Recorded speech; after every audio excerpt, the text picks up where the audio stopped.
Merci na ndenge bozondi makola la chaîne à biso. Les abonnés Nzambe. Bolingo Nzambe kati na biso ezo se manifester tango nyonso. C'est ezo kama kamunae. Soto ki makamunae toza batesengo. Mais soto ki makamuna biso esengo ezate. Yango tango nyonso tozoya ke pa nae. Senge toza bata kosepela. Po soki toke na mukanda ya Nzambe na mukanda ya Luc 9 verset 11 nazotanga ngo na kombo na Yesu Kristo yo pe esika ezali okosimba Bible na yo otangi pe 11e verset. Le foule l'ayant su les suivirent. Jésus les recueillit et il leur parlait du royaume de Dieu.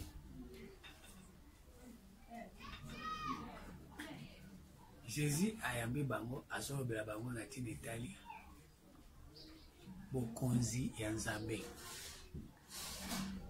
Tanka ba foule bayoki balandi Jésus. Tant balandi Jésus, Jésus a yambi bango, azwebisa ba foule makambo etali royaume ya Nzambe. Les foules l'ayant su, les suivirent, bazolanda Jésus. Jésus les recueillit et il leur parlait du royaume de Dieu. Il guérit aussi ceux qui avaient besoin d'être guéris. Il guérit aussi ceux qui avaient besoin d'être guéris. Pendeko. Makambo yo. Eza makambo ya mutuya pona tina etali bana ya Nzambe. Po soko landi makambo yo, soko tangi verset yo, omoni esika nini masumu efandi epesi bato maladi. Po bato baza kobela mingi bakanisaka babelaka malaria, babelaka typhoïde, amibe na bascaris. Or soki Yesu alingi aguerire yo, aguerire yo par rapport na ba foule. Les foules l'ayant su, les suivirent. Ba foule bazo bayoki ke Jésus yewana balandi ba foule. Kozala na ba foule eza maladi. Kozala na ba foule. Kozala na ba te belé eza maladi selon Jésus. Oh balobi abikisi baoyo bazalaki na posa ya kubikisama. Babikisama ki na nini? Babikisama ki na foule. Po foule epesa bato maladi. Étouffement. Epesa bato bazanga bokonzi. Likolo ya ba foule bato bazana bokonzi te pona ba foule. Po tango Jésus azolobela bango makambo ya royaume alingaki bokonzi royaume ndezala mais atali akuti foule akuti royaume ezate nde esengela kishiko abanda koloba makambo ya nini ya royaume.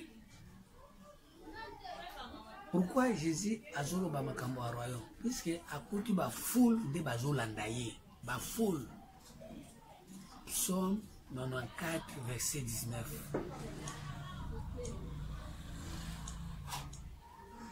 Psaume 94 19e verset. Yo petanga Bible na yo.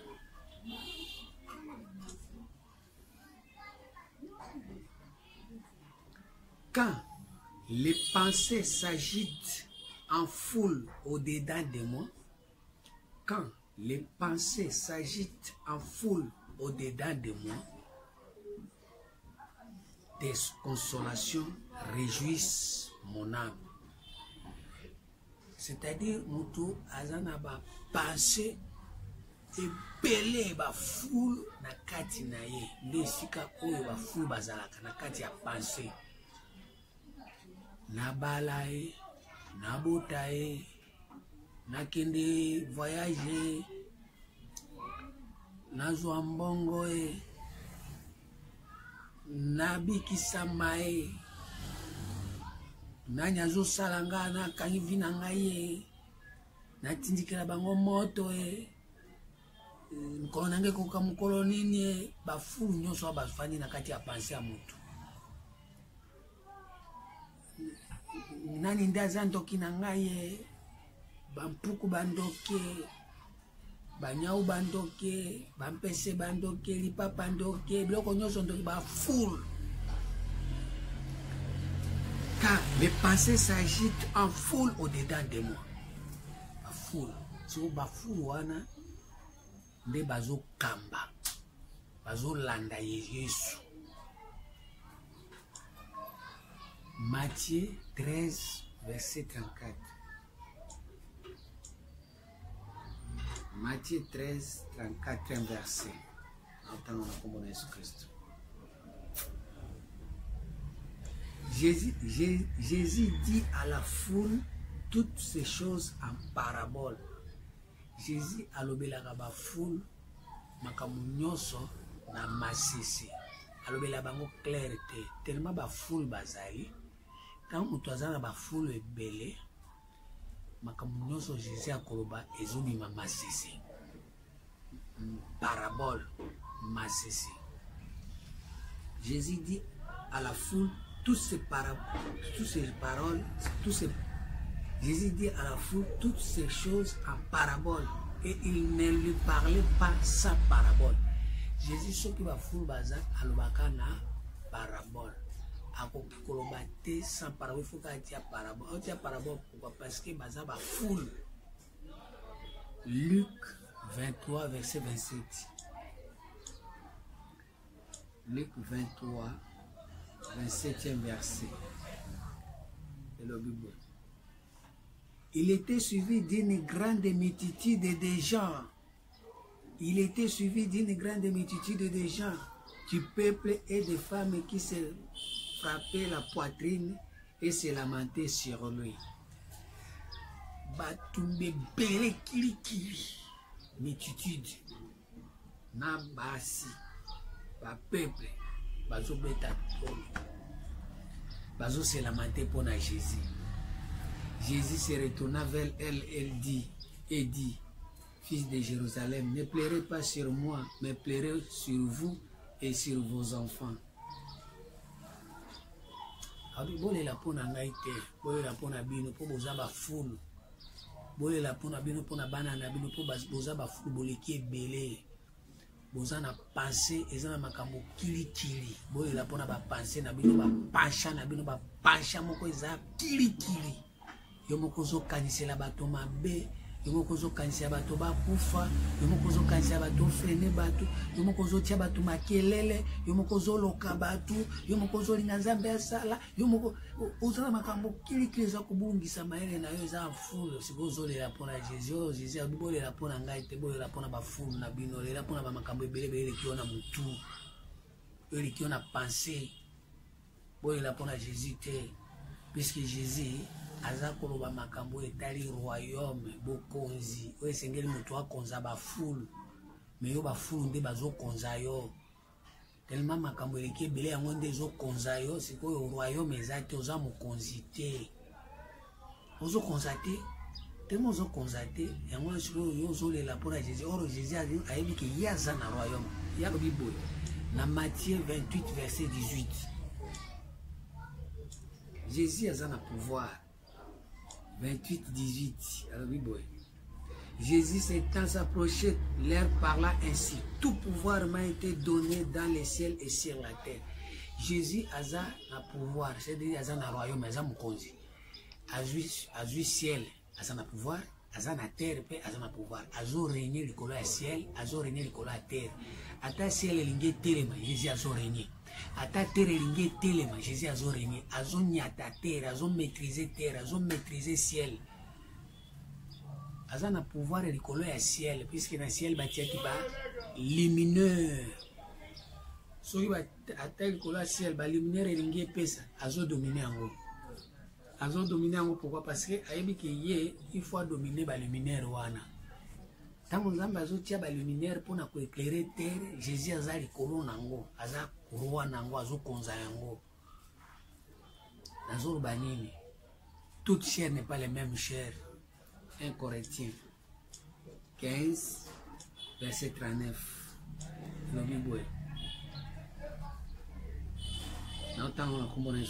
toute chair n'est pas les mêmes chair, mais autre est la chair des hommes, autre est celle des quadrupèdes, et autre des oiseaux, autre est celle des poissons.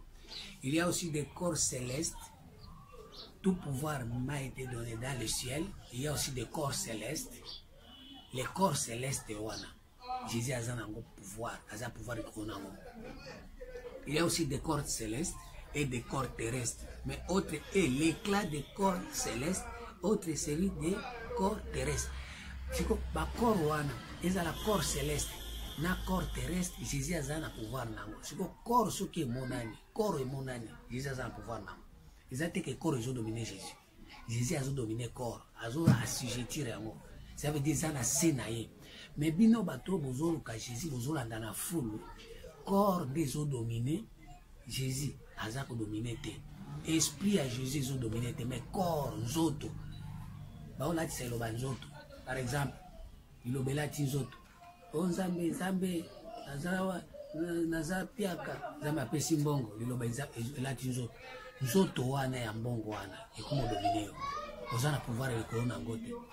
Lilobela tinzoto mususu ya terre makambo moko ya terre bongi mais osala pouvoir nango te mais Jésus aza na kati ya royaume aza na pouvoir likolo nango yango sikoyo Jésus azolingaki bafoule bayebaki na kati na royaume bafoule jamais bakolinga kozala guérir par rapport na baoyo baza na posa ya koguérir so moto aza na bafoule ekodomine ye soko ye po ete Jésus aguérir yo bakolinga te obi azo guérika bao bazana posa ya kolinga kozala guérir mutu soki azana ba posa ebele azana ba passion ba envie makambo kili na kati ya mutu na ye ce n'est pas tout le monde balinga guérison ya biloko wana mais Jésus ayaki po ete alakisa bato royaume po ete aguérir bato bazana posa ya koguérir ya kozala guérir na royaume bakoma baroi babanda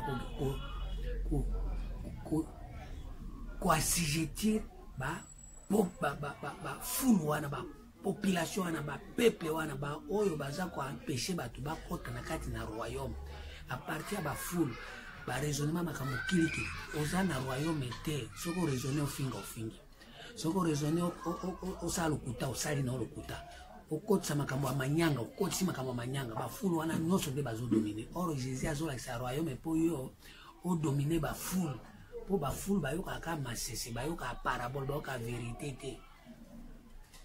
Or tango Jésus azoya esko azama posa ya bato oyo bakoya po te bazala guérison nini ya maladie ya ba foule ozana makambo ebele na mutu so makambo wana ezosala ke ozana royaume te po yo ozolandela ba foule ozolanda Jésus na ba foule ozolanda liloba na ebele ba makambo na mutu. Isaïe 8:11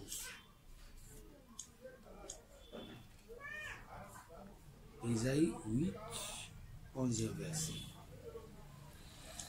Entends-le comme Christ. Ainsi m'a parlé l'Éternel, car sa main m'est saisie et qu'il m'avertit de ne pas marcher dans la voie des peuples. De ne pas marcher dans la voie des peuples. So ba peuple basé belé ba foule basé pana yo ebele kotambola lolenge bango bazotinda yo tambola te. Pour ce que zolandela ba peuple bazotinda yo ndenge bango balingi okozala mokonzi te bango nde bakokonza yo. Ba peuple nini biloko kiliki ofandisi yango na mutu na yo na mayele na yo na makanisi na yo ezotinda yo osala mabe oyina bato otuka bato ochola bato obanda ko mépriser bato kolinga ko nyokola bato ozana ba foule bato ba nyoko malikolo na yo otia bato makelele ozana ba foule yango wana moni oza mokonzi te biloko wana nde ezokonza yo mbongo ezokonza yo, motema mabe ezokonza yo, lokoso ezokonza yo, rankini tiraillement ezokonza yo, oza na pouvoir ata moko te.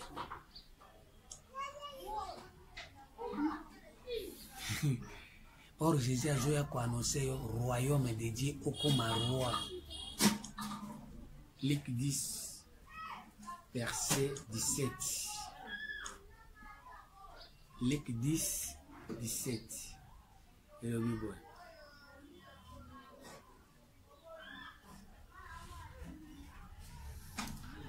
Tout le monde 10-19. Voici, je vous ai donné le pouvoir de marcher sur les scorpions, de marcher sur les serpents et les scorpions, et sur toute la puissance de l'ennemi, et rien ne pourra vous nuire. Voici, je vous ai donné le pouvoir. Ce que Jésus a biki sur a opéré son pouvoir. Au tambola likolo. Il y a ba nyoka, il y a ba scorpion, il y a ba puissance nyonso. Ba nyoka wana dibanda na hote po ba fu bazaki ndina kati na yo. Tozolo bango totanga ki ngona mukanda psomo. 94 verset 19. Obanda ko dominer nano buzoba na yo. Obanda ko dominer mutema mabe na yo. Kintoki. Kosala toujours mabe. Eza kintoki. O dominer yango. Jésus faut appeler son pouvoir au dominer yango. O soko dominer yango nde obiki. Nde ozana posa kozala guéri. Mais soko dominer yango te, ozana ona posa kozala guéri te moninga mikati na nkolo. Mais Jésus a bikisaka ba o bazana posa ya kolinga kubikisama. Luc 9 verset 11. So ozana posa te ba kubikisa pe yo te. Biloko ane kubanda ko konza yo. Biloko ane kubanda ko dominer yo. Romains 1 verset 18.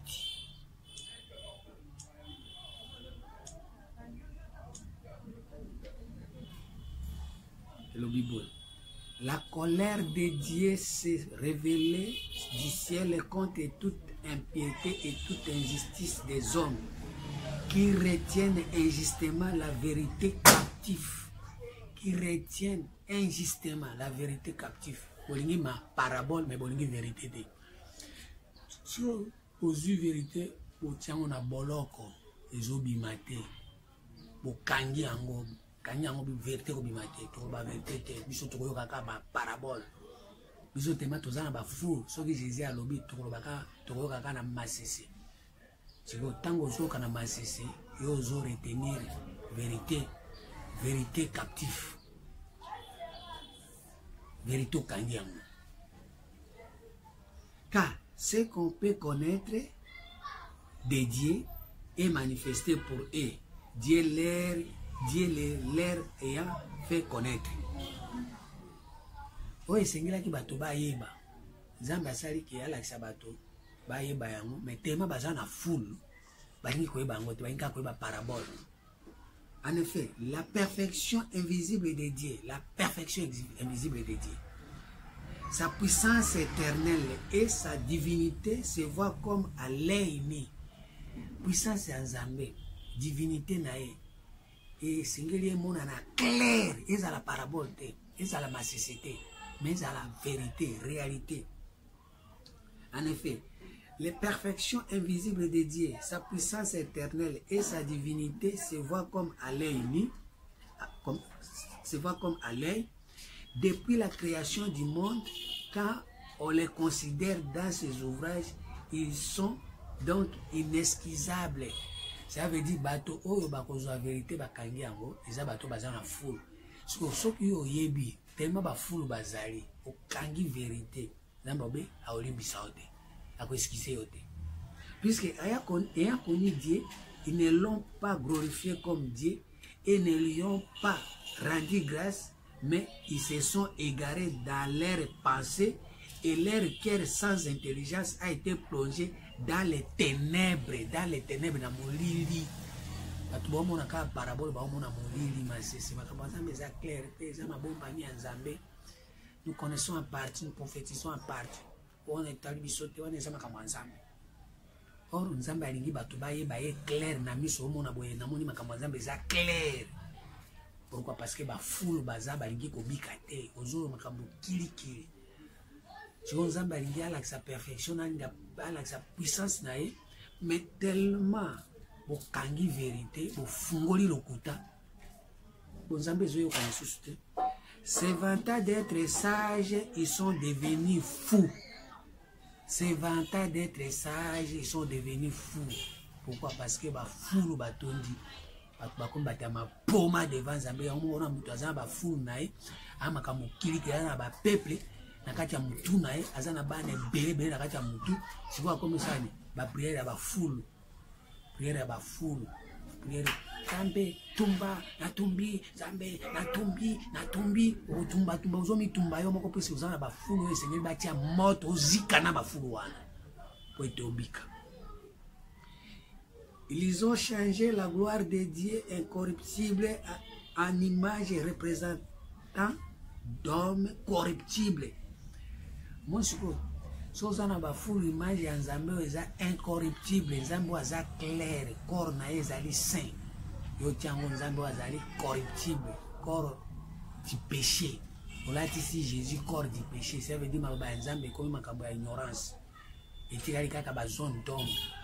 Et comme il est voilé, au tiki batouazaka admingwana na ba parabole. Pourquoi? Parce que ba foule baleki yo moto zote abango ba foule ba peuple pe bazo karama kamuna ba foule et comme il église ya ba foule foule. Ils ont changé la gloire de Dieu incorruptible en image représentant d'hommes corruptibles, des oiseaux, des quadrupèdes et des reptiles. C'est pourquoi Dieu les a livrés à l'impureté. Bah comme impureté, bah ozaka ba impure. Selon les convoitises de leur cœur, en sorte qu'ils déshonorent et même leur propre corps. Au moins que si vous avez un foule, vous déshonorez même le corps. Or, au lieu de y a corps saint, corps incorruptible, vous avez un corps corruptible, corps de vanité, corps ce qui est likolo. Nzambe akobala okozwa musala okomona poto okozwa visa okobota or makambo ya Nzambe na kati wana ezate za makambo na biso ba parabole za makambo na biso un point éternel de gloire quand nous regardons non pas aux choses visibles car les choses visibles et passagères, les invisibles et éternel. 2 Corinthiens 4, verset 18. Deutéronome 19, 19. Ce qui est visible est à nous et à nos enfants. Ce qui est caché, c'est à Dieu. Olia kuluka Nzambe na makambo na ye ebombami, yo kuluka Nzambe na makambo emonana. Or oyo emonana eza ya biso. Tanga classe, zala maye na classe, ozwa musala. Zala na respect, tosa baboti. Zwa éducation à malamu okobala zala clair na ba dossier na yo oko voyager zatika ba dossier mbilinga zala na kondima na kati na bonzambe zala calme okobota eza makambo ya losambo te bambwa bangulu bazobota basambela ate banyao bazobota basambela ate batumisa Nzambe te.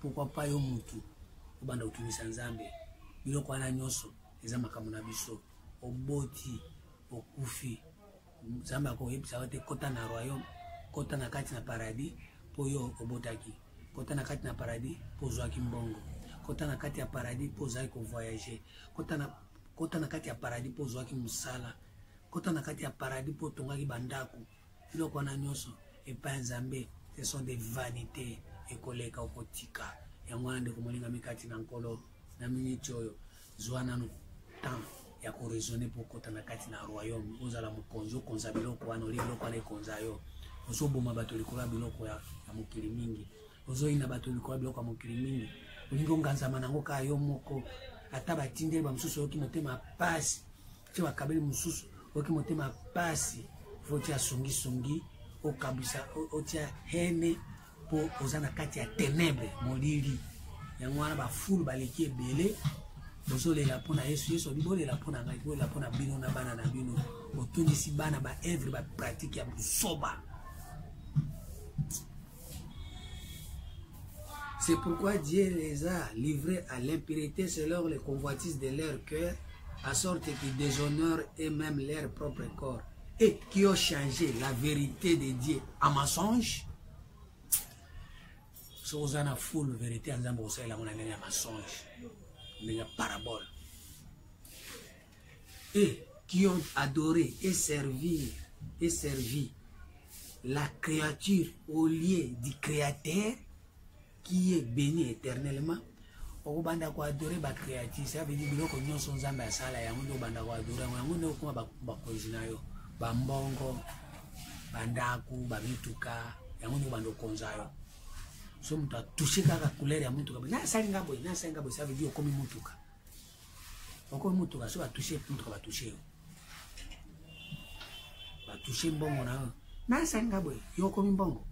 So ba toucher mbongo ba so ba zumi mbongo ba kena ngona nganga ba zuyo. Pourquoi? Pour nous autres, nous sommes tous en biloko à moquer. Nous adoré ma créature. Biloko zamba kela. Après ça, tu m'as dit que la mouille comme si on va zambe na yo. C'est pourquoi Dieu les a livrés à des passions infamées, car leurs femmes ont changé l'usage naturel et ce qui est contre nature. Et de même, les hommes abandonnant l'usage naturel de la femme, se sont enflammés dans leurs désirs les uns pour les autres, commettant homme avec homme des choses infamées et recevant à eux-mêmes les salaires que méritent leur égarement.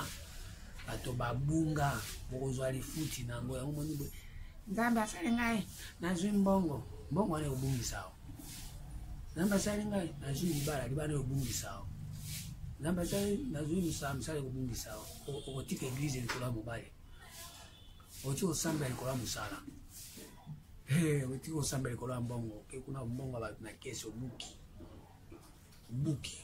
okoya kozonga eglise moko bakokanga yo na mbongo moko bakoseli yo makambo nde bakangi yo nde mpe ozongela eglise oyaka yesu te ndekola ngai osambela mosaleleki mbali na ngai ngai so nabima nzambe apambola bao bacomprendre asunga bao bacomprendre po ete so comprendre bafulu wana nyonso jésus asalaki nini tozonga na Matthieu 13 Matthieu 13 verset 35 eza ngai te eza bible boyina yango ngai te afin que s'accomplisse ce qui avait été annoncé par les prophètes, j'ouvrirai ma bouche en parabole et je publierai des choses cachées depuis la création du monde. Alors, il renvoya la foule, à bengani na ba foule bolongwa. So ba bengani ba foule na kati ya pensée na ote, obiki na ote. So Jésus a guéri, il faut bengana ba foule. Il renvoya la foule et entra dans la maison. Ses disciples s'approchèrent de lui et dirent, explique-nous la parabole des livrets et des champs. Bengana no ba foule, d'abandi ko expliquer ba disciples ba poussani, so ba foule bazali, ba disciples bazate. So ba bengani ba foule, de ba disciples ba poussani. Kati na so makambo za pili ba disciples ya Nzambe, discipline ya Nzambe, boyebi ya Nzambe, biloko Nzambe azala ka accompagner nango ezate. Mais ceux qui bengani ba foule de ba disciples ba poussani, eux za parole vivante. Il faut vivre amour. Ceux ba foule bazate de ba disciples ba poussani. De Jésus a expliqué ba disciples, a expliqué ba foule te. À ce moment-là, tant que Jésus expliqué ba disciples, d'accord, il s'est bango bon. Il répondit, celui qui sème la bonne semence, c'est le Fils de l'homme. Les champs, c'est le monde. La bonne semence, ce sont les fils du royaume. Ah oui, la bonne semence, ce sont les fils du royaume. La bonne semence, c'est ça va fouler. La bonne semence, c'est ça va fouler. La bonne semence, ce sont les fils du royaume. Si vous avez la bonne semence, ça veut dire que vous avez la bonne semence. Si vous avez constaté, vous avez la bonne semence, vous avez une mauvaise semence. La bonne semence, les fils du royaume, vous avez constaté. Si vous avez constaté, nous sommes fils du royaume.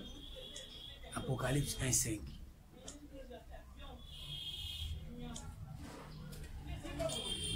Bonne semence, le fils du royaume. 1:5.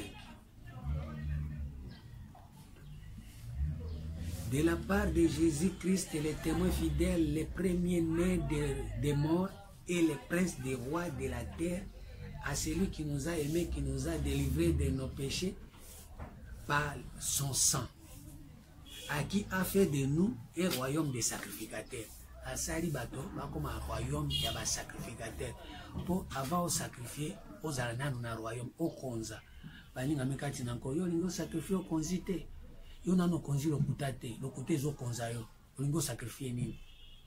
Yo nano konzi moibite, yo nko za moibi. Siko ko sacrifié nini. Il faut zanano royaume ndeba ko sacrifié. Ozolo ba makambo nzambe opesa sacrifice. Mais ce que yo zanano atana royaume te. Oza mukonzi ya makambo wana te. Makambo wana ndezo konza yo. Siko lingo o sacrifié point. Lingo ça sacrifice point. À qui a fait de nous un royaume de sacrificateurs pour Dieu son Père. À lui soit la gloire et la puissance au siècle des siècles. Amen. Ça veut dire, ce qu'on comme le royaume, gloire et zongeli nzambe, libela na libela. Et c'est sous gloire et zongeli sous moibité, gloire et zongeli sous kindokinaote, pour kindokinde régner. Non, non, non.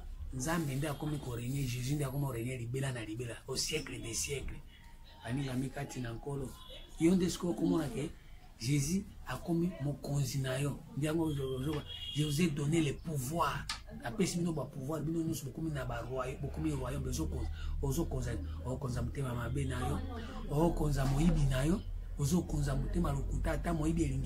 stop. Quand il stop. Vous avez commandé. Stop. Stop. Puis, vous avez tout ça. Mais vous avez tout ça. Songi yo bimi kaka boy e bimi nango yangwana moni lelo makambo ezo changer te mawa zamba yo kabino mawo